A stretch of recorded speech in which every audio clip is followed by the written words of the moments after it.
Sederalun, Taman Rekreasi Cucu Kakek di Kampung Kuala Genting, Bendahara, Aceh Tamiang, kondisinya kian memprihatinkan, terutama saat COVID-19 mewabah.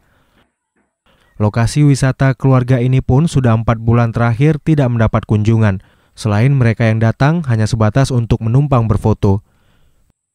Ketiadaan pemasukan kemudian berimbas pada perawatan dan mengakibatkan lahan seluas 1 hektar ini mulai ditumbuhi semak belukar.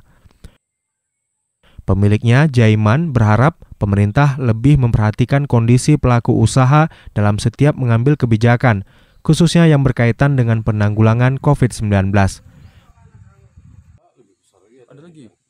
Dari Kuala Simpang, Rahmat Wiguna, Serambi On TV.